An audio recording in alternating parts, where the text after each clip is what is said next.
Hello everyone, today we are going to discuss week 8 practice assignment which is on exponential functions.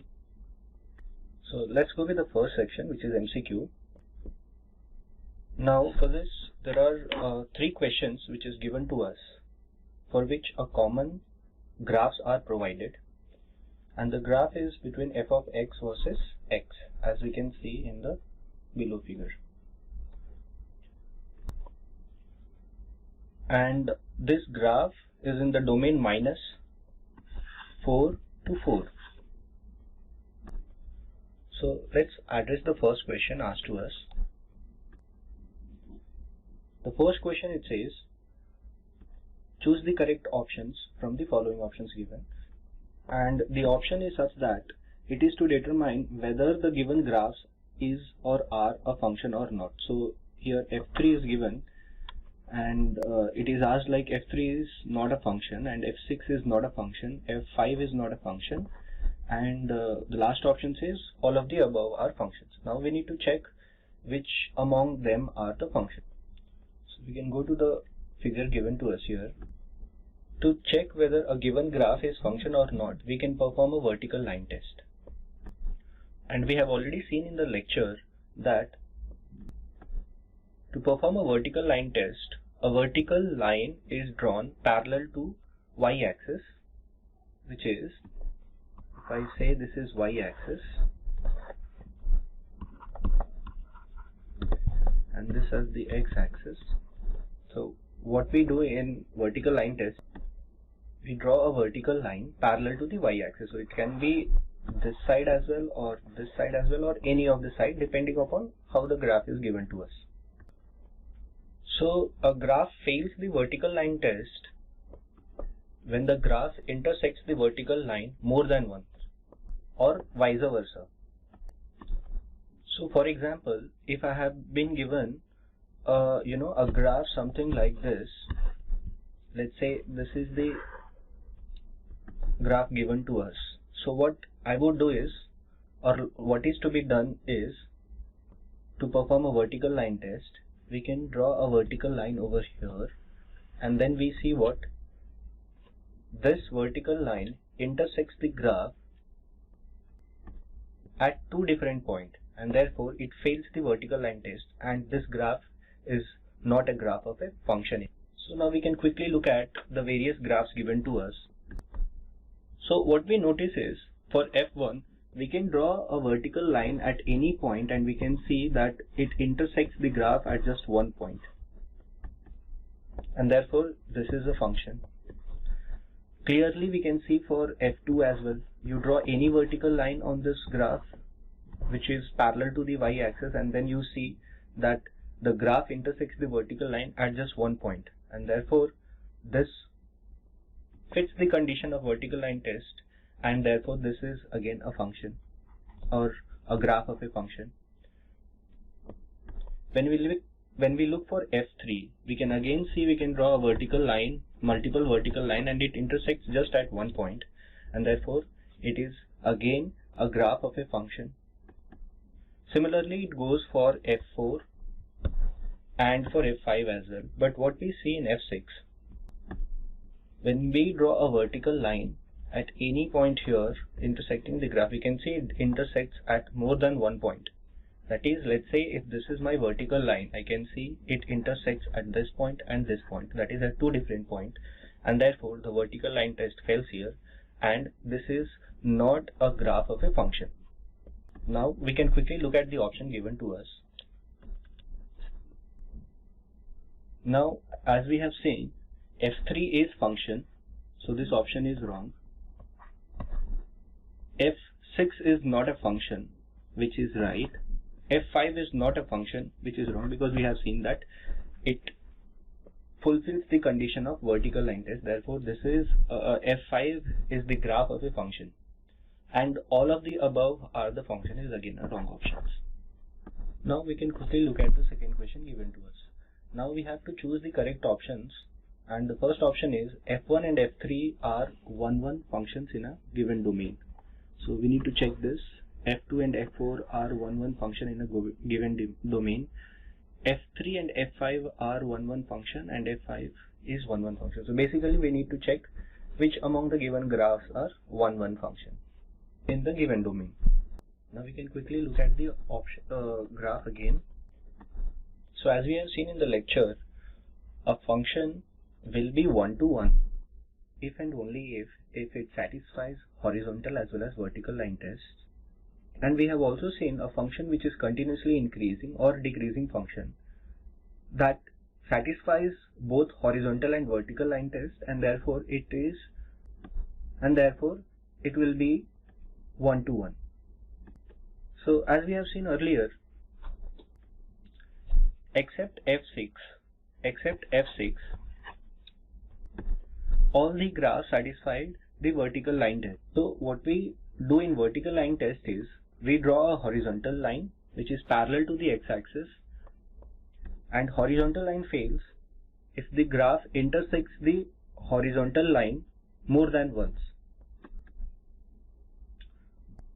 So we can quickly look at F1. So if I draw a horizontal line here, what I see is intersects at 2 different points, and therefore it fails the horizontal test. So it cannot be an 1-to-1 function. But what we see here is if I draw any horizontal line here, the graph cuts the horizontal line at just one point, and therefore this satisfies both horizontal, and we have already seen it satisfies even the vertical line test. So this is 1-to-1. So F2 is 1-to-1. Now we see here F3, it is basically a function which is a constant, and therefore if you just draw, it covers basically all the points. So a horizontal line which is drawn over here, it intersects at all the points, and therefore it again fails the horizontal test. So it cannot be 1-to-1 function. And F4 is again similar to F2. And what we see is if I draw a horizontal line, the graph intersects it at just one point. If this was my horizontal line, so it is intersecting at one point. If this was my horizontal line, it is intersecting at one point. So again, F4 is 1-to-1 function. If I go with F5, I see the similar condition. It is intersecting at more than one point. If this was my horizontal line, so I could see that the graph is intersecting at 2 different points, and therefore this is not 1-to-1 function. So clearly F2 and F4 are the only functions which is 1-to-1. The option given to us. Now the options, the first option, it says F1 and F3 are 1-1 function in a given domain, is the wrong option. As we have seen in the option that F2 and F4 are the only 1-1 function in the given domain, therefore the second option is right. And rest other options which talks about 1-1 function for other graphs is a wrong options. Now let's go ahead with the next question, that is question number 3. Now in third, we have to choose the correct option, wherein the first option says F1 and F5 are strictly increasing function in a given domain, F2 and F4 are strictly decreasing function in a given domain, F4 and F5 are strictly decreasing function in a given domain, and F5 is strictly increasing function in a given domain. So now these are the set of options given to us. Now we will look at what do we mean by strictly increasing function. Now the condition for strictly increasing is if f of b is greater than f of a for b greater than a. Now if this condition is satisfied, then it is strictly increasing. And we say simply increasing or just a graph is increasing type function when f of b is greater than or equals to f of a for all b greater than a. So now we can quickly look at a graph and then try and understand how does strictly increasing and strictly decreasing function look like. Now I have drawn two graphs here. Now try and fit the condition for strictly increasing. A function f of x is said to be strictly increasing in the given interval, let's say a and b, if f of b is greater than f of a for all b greater than a, then it is strictly increasing. Now what we see here is this graph is a continuously increasing type, and this fulfill this condition. No matter what value of a and b you take, condition making that b greater than a, we notice that f of b is always greater than f of a, and therefore this function is strictly increasing. Wherein we see in figure 2 is, though this function is increasing type, but we see here the value is somewhat same. Even though b is greater than a, but we see what? F of b being equals to f of a. That means there was some halt in the increasing of this function, and therefore this is not a strictly increasing function, or we can simply say it is an increasing function. Now strictly decreasing and or just simply decreasing type function will just be the opposite of this. Now we will try to understand what is strictly decreasing type functions, having known what is a strictly increasing type function. So a given function is strictly decreasing on a given interval b to a. So if f of b is lesser than f of a for all b greater than a. So let us plot this and understand.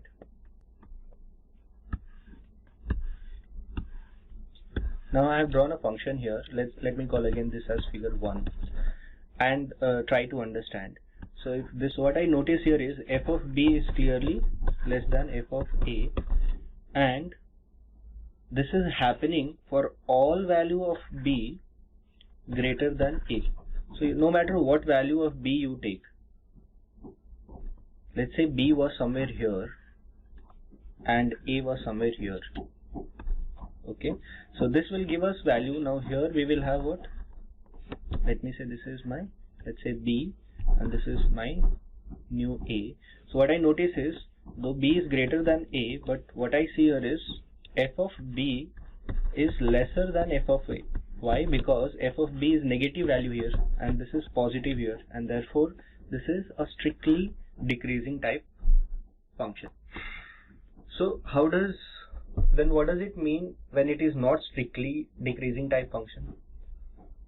So during that case, like we can say again here, f of b is lesser than or equals to f of a for all b greater than or equals to a, and this graph will be changed accordingly. That is our figure 2. So if I have to draw it here, for let's say these are the two values, that is b and a, what we notice is we are getting some f of b is equals to f of a in this condition. Basically this function is decreasing type in the domain, let's say from here to here, and it is to be understood here that if this was our domain, let's say a and b was our domain, what we notice here is this is a constant value. So let's not confuse with in what domain the function is decreasing and in what domain the function is increasing. We have to be very much clear what is the domain of the function asked. So now having known this, we can quickly look at the graph given to us and then try to analyze which function is strictly increasing and which function is strictly decreasing. So what we see in option, the first function is, it is first decreasing and then it is increasing. So it is neither strictly increasing nor strictly decreasing. So this option is one. F2 is similar to the figure which I have shown earlier, and this is of strictly decreasing type. So F2 is strictly decreasing type. This is -4 to 4. What we say is this is a constant function, right? Therefore this is neither strictly increasing nor strictly decreasing. F4 is clearly strictly decreasing type function because of the same reason explained earlier. This is strictly decreasing and strictly increasing. So in the range, in the domain -4 to 4, this function F5 is neither strictly increasing nor strictly decreasing. So one thing I want to bring to notice here is, if domain was, let's say, -4 to 0 from here to here, so what we see is, in this domain this function was strictly decreasing type. But if the domain is given to us -4 to 4, so overall this function is neither increasing, strictly increasing nor strictly decreasing. So the domain plays a crucial role here, and f6 is not a function at all, so we can leave it. Therefore f2 and f4 are only functions which is strictly decreasing. So now we can quickly look at the option, and we have seen that f2 and f4 are strictly decreasing function in the given domain. So only this option is right. Now we can look at the next set of questions. Now again for this we have for question 4 and 5 we have a common data, and it says n0, let n0 be the number of atoms of radioactive material at initial stage, that is at t equals to 0. So basically at t equals to 0, the value of n is n0. N0 represents the number of atoms of some radioactive material at a given time t, and which is given by equation nt is equals to n0 e to the power of minus lambda t, where lambda is some decay constant. So to recall, radioactive material, as the time passes, it decays with some constant value lambda. Now to address the first question, if at time t1 the number of atom reduces to half of n0, and at time t2 the number of atom reduces to 1/4 of n0, then which of the following equation is correct? Now we already know that n0 is the number of atoms at time t equals to 0. So initially you kept so much amount, n0 amount of radioactive material, and this was decaying, and basically it was depleting over the time.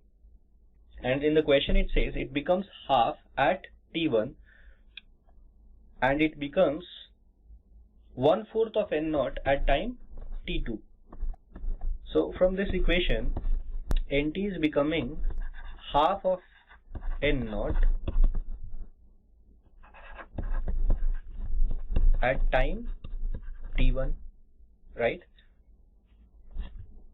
So this n0 get cancels, and we are left with half of e to the power of minus lambda t1. Let's call this as equation 1. Other half of the question, it says it becomes 1/4 of n0 at t2, right? So it becomes 1/4 in the sense 1/4 of n0. So basically the same equation, it is becoming 1/4 of n0. So basically the value of n0 is 1/4 of n0, and this is happening at time t2. So again n0 get cancels, and we are left with 1/4 of e to the power of minus lambda t2. This is our equation 2. Now what we can do is we can divide equation 1 by equation 2. Then we can write 1 by 2 by 1 by 4 is equals to e to the power of minus lambda t1 divided by e to the power of minus lambda t2. So on rearranging we get 1 by 2, so we can take lambda common from here, and we get the required answer. Therefore option 3 is right. Now let's go to the next question, that is question number 5. Now the question number 5 says, if n1 by lambda is the number of atom at time t is equals to 1 by lambda, then what is the ratio of n0 to n1 by lambda? So basically they are asking n0 by n1 by lambda when t t is equals to 1 by lambda, and n of 1 by lambda is equals to n1 lambda. Now we already know that nt is equals to n naught e to the power of minus lambda t.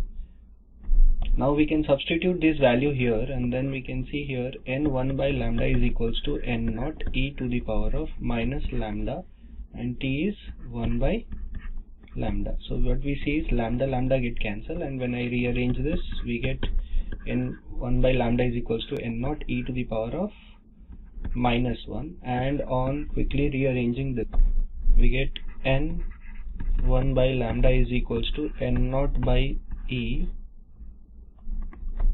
then cross multiplying this, n naught by n1 by lambda is equals to e by 1, and therefore this can be written as e is to 1, and this is the right answer. So we get the second option being right here. Let's go to the next set of question.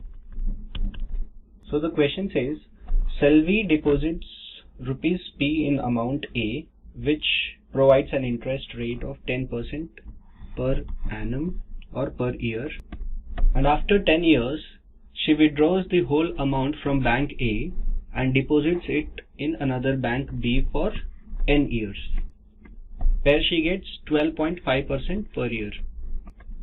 So basically what Selvi does is, Selvi deposits amount P, some amount P in bank A for 10 years at 10% per annum interest rate, and after 10 years whatever this new amount becomes, let's say it becomes P2, and that is being deposited in bank B for n years, and the bank B amount gives 12.5% per annum interest rate. Now MAX represents the amount in Selvi's account after X years in depositing in bank A, and MBY represents the amount in Selvi's account after Y years of depositing in bank B. If the interests are compounded yearly, then choose the correct set of options. Now the first option is MAX is 1 function for X, and where X belongs to 0 to 10, where we know that X is years, number of years of depositing in bank A. Since one thing is to be noticed here is the interest rates are compounded annually, and we have learnt in our earlier classes the formula for amount for Q years when it is compounded annually is given like this. So where M is amount, P is the principal, like what is the initial amount you have deposited, into 1 plus interest rate. What is that? So the interest rate for bank A is 10% per annum, and for bank B is 12% per annum. Now amount in bank A for any X year, MAX, where the interest rate is 10 and for X years. So what we notice here is MAX is a positive exponential function. So we have learnt already that the positive exponential function is always increasing type function. So it is basically a strictly increasing type function, and we know a strictly increasing function is 1-to-1 function. Thus option first is right, and fifth option is also right. So after 10 years, the amount MA10 will be P into 1.1 to the power of 10. Now as it is told in the question, this new amount MA10 becomes the principal amount in bank B. Therefore we can obtain MBY as equal to the new principal amount, that is MA10 times 1 plus 12.5 by 100 to the power of y. So on substitution and on solving this, we get 1.125 to the power of y. So this is our MBY, and what we notice here is MBY is again a positive exponential function, which is a strictly increasing function, and therefore it is 1-to-1 function as well. So the MBY is 1-1 function. Now let's say for particular year when y is equals to n, we get our MBN is equals to, so this is our MBN, and we get this option being right. Now MBA of 12 is 0. That is definitely because in bank A, Selvi has no amount left in bank A after 10 years. So MB of 12 is 0, not this. And MBY is a decreasing function, is a wrong option. And MBN given by this expression is again a wrong option. For question number 7 and 8, we are given a common data. Now it says there are two offers in a shop. So in the first offer, the discount in total payable amount is mn%. If the number of products bought at a time is n. The second offer involves a discount of rupees 1000 on total payable amount. And in the question it is given that Geeta shops off for rupees 15,000. And now we have to address the question given. So the total payable amount without any offer is so much. And if she applies any of the offers, then this value will reduce. In other words, she has to pay lesser amount. If the total payable amount after paying the first and second offer are represented by the function f of n and g of n. So here f of n and g of n are total payable amount when first offer is applied and second offer is applied respectively. And t of n represents the total payable amount when both the offers are applied. Now with this information, we need to choose the correct set of options here. As we can see in the option, it is asked to find f of n, g of n and t of n. So in the common shop, it is general notation like if somebody says, like if it is 5% off on certain product, let's say for X amount, then what we do is we take 5 by 100 of X. So that is nothing but 0.05 X. So this is basically the discounted amount, but total payable amount would be what? X minus 0.05 X, which is nothing but 0.95 X. So this is a bit lengthier. So what we do is, in order to find the total payable amount, we can simply subtract the discounted percentage from the 100%. So it will be like 100 minus 5 upon 100 into the X. So this will be directly, this thing will give us directly total payable amount. So this will become what? 95 by 100 into X, which is nothing but 0.95 X. So we can use of this knowledge and solve the questions. Actually, when there is no offer, Geeta has to pay 15,000. But when the first offer is applied, that is an offer of mn%, then the total payable amount will be, so 100 minus what is that percentage value divided by 100 into 15,000, because that is the amount what she shopped, which is very much similar to this.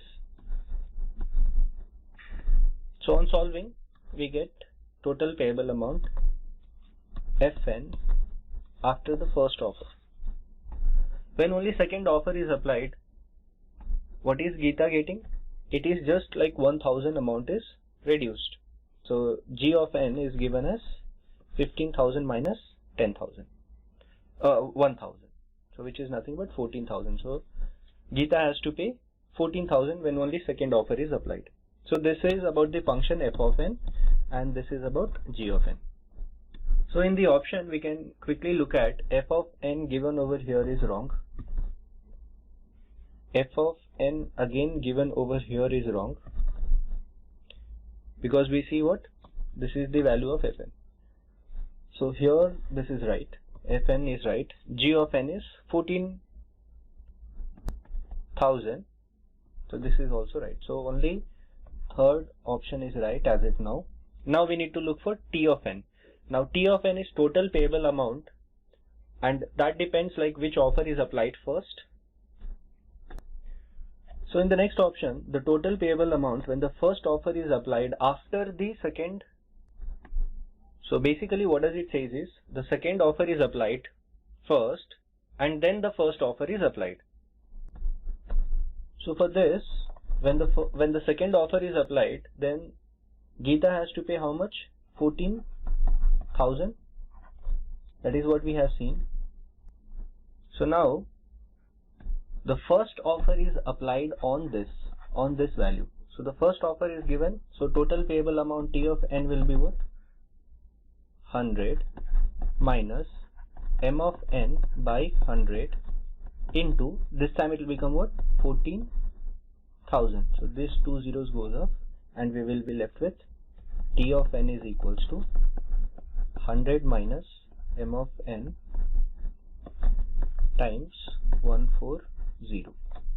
So this will be the total payable amount when the second offer is applied first and then the first offer is applied.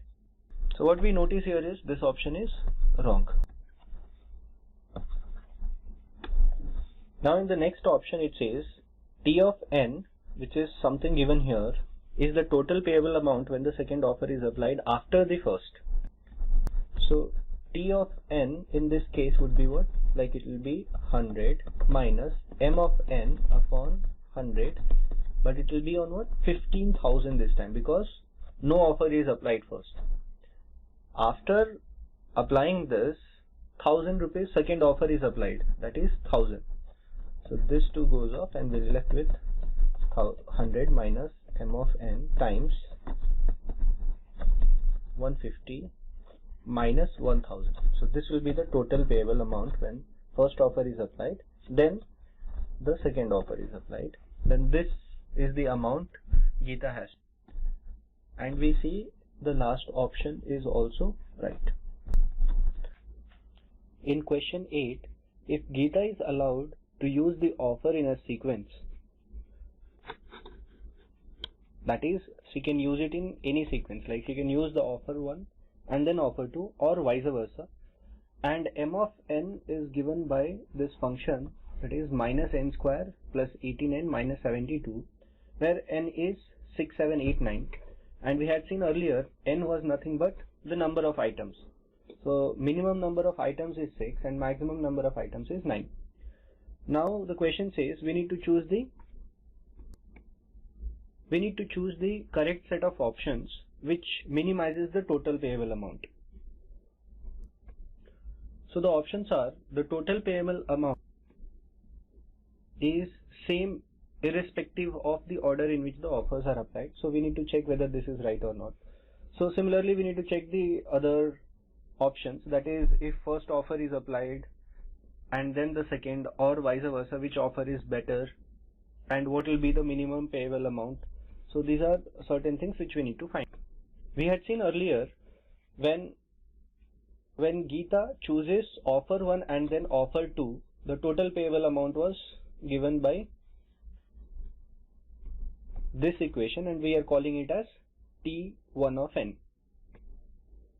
And then m of n is given here in this part of the question, that is 8th question, and then on substituting and solving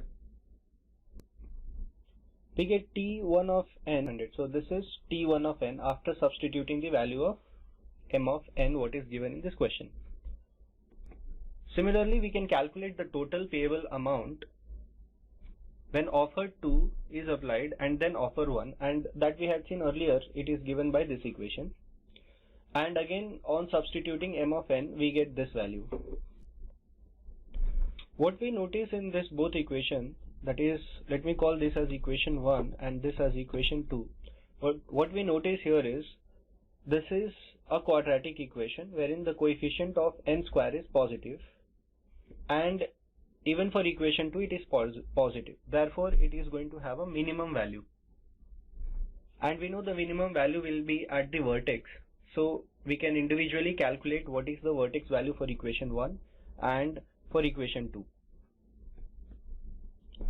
When we put the values for t1 of n, the vertex is at 9 and the minimum, and therefore the minimum payable amount will be 12,650.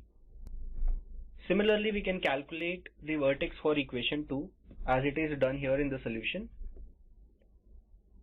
and the minimum payable amount is calculated in the same manner and we obtain 12,750. What we notice here is the vertex is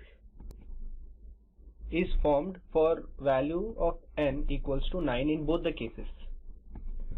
And now if we compare the end values at that vertex, we notice here is when offer 1 is applied followed by offer 2, the minimum value will be 12,650, and when offer 2 is applied and then the offer 1, the value is slightly higher. Now if we look at the options quickly given here, we see this thing being right.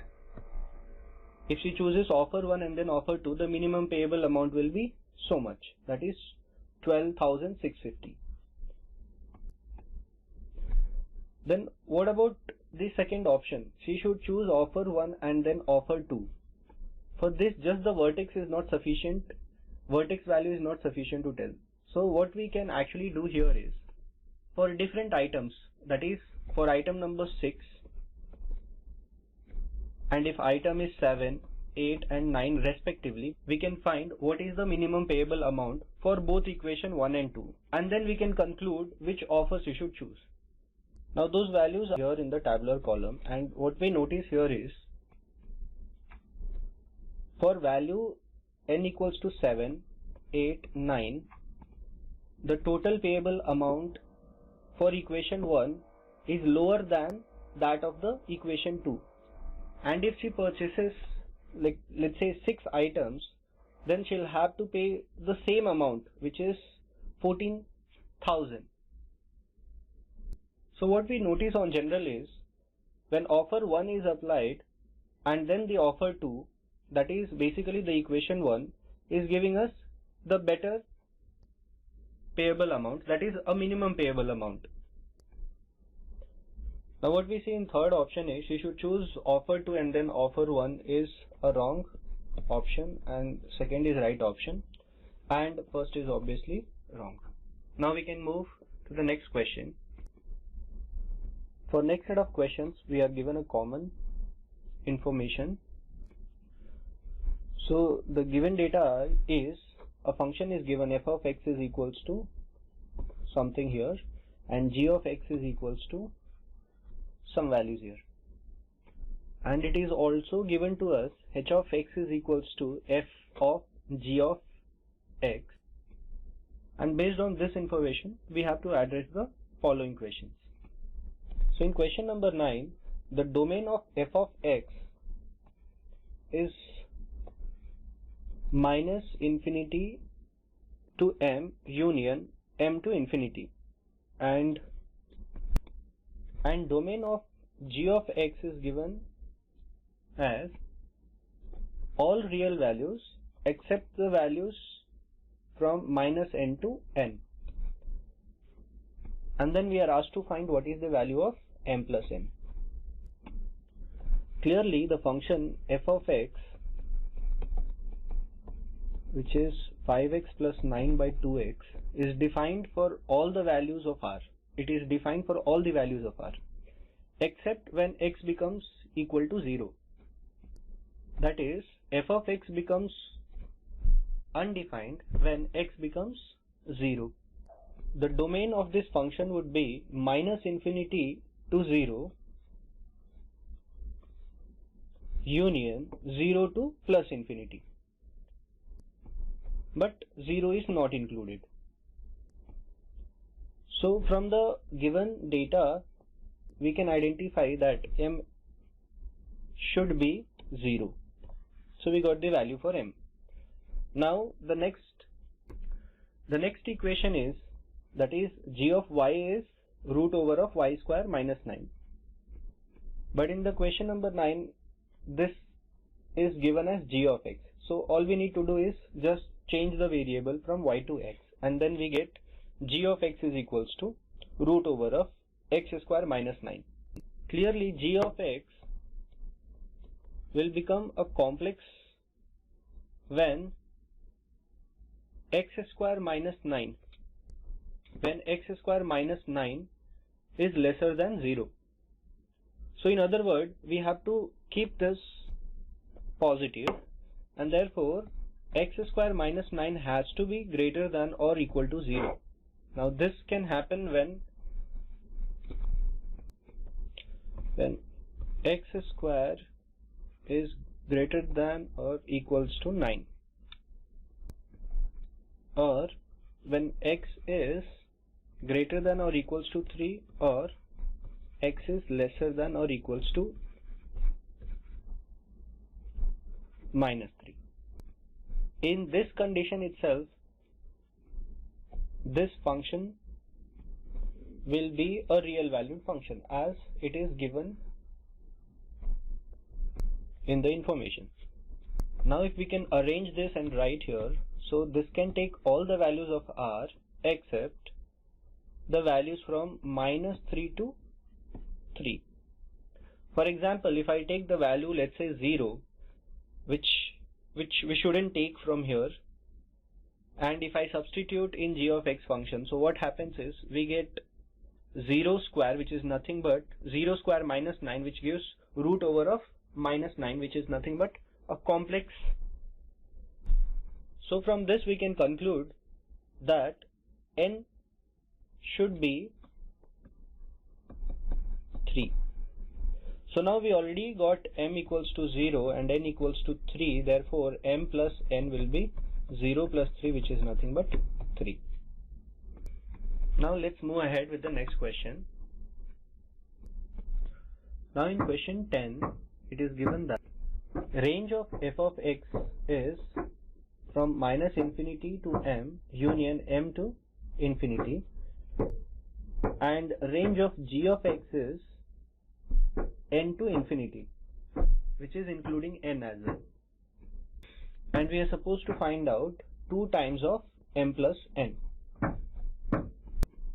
Now it is given to us that f of x is equals to 5x plus 9 by 2x. So this can also be written as m by 2 plus 9 by 2x, and g of x can be written as root over of x square minus 9. So we'll take first f of x, and then we find out what is the value of m, and then we will move ahead finding the value of. As it was seen earlier, at x equals to 0, f of x was tending to infinity. Therefore it forms asymptote at x equals to 0. Now it is always good to plot the graph and then analyze what is its range. In order to do so, let us first see what is the end behavior of this function f of x. So when I substitute the value x equals to infinity here, what do I see is this part becomes 0 and we are left with 5 by 2. So at x, when x tends to infinity, we notice f of x tends to 5 by 2, and at x equals to minus infinity again, what we notice here is f of x tends to 5 by 2. So even if we substitute here minus infinity, we still get this as 0 and we are left with 5 by 2. So we see that at f of x equals to 5 by 2, it forms asymptote again. So let's call this as simply y. So now we have two asymptotes, that is at x equals to 0. At x equals to 0 we have asymptote, and for y, which is nothing but our f of x here, is giving us pi by 2. Even at this value it forms asymptote. Let us see what will be the x-intercept of this function. It is given that f of x is equals to pi by 2 plus 9 by 2x. So f of x will be 0 when 9 by 2x is equals to minus 5 by 2. So 2 gets cancelled. So at x equals to minus 9 by 5, we get f of x being equals to 0. So that is our x-intercept of this graph. Now this value will give you an intuition that f of x might be changing its sign after minus 9 by 5. And with this idea we can plot the graph, which is already drawn to us here. So for the function f of x equals to 5x plus 9 by 2x, we notice that at x equals to 0 it was forming an asymptote, which is something shown here. And we have also seen for y equals to 5 by 2, y is nothing but f of x. It was forming an asymptote, which is drawn here. And we already obtained our x-intercept, which was minus 9 by 5, which will be something here. And so from this graph it becomes clear that the range of this function will be from minus infinity to 5 by 2 union 5 by 2 to infinity. And therefore the value for m will be 5 by 2. Now the other function, that is g of x equals to root over of x square minus 9, is nothing but a positive square root function. Here this is a positive square root function, and we have already seen the function was not defined in between minus 3 to 3, and therefore when we plot this graph we get it something like this as shown. And therefore we notice the range is from 0 to infinity.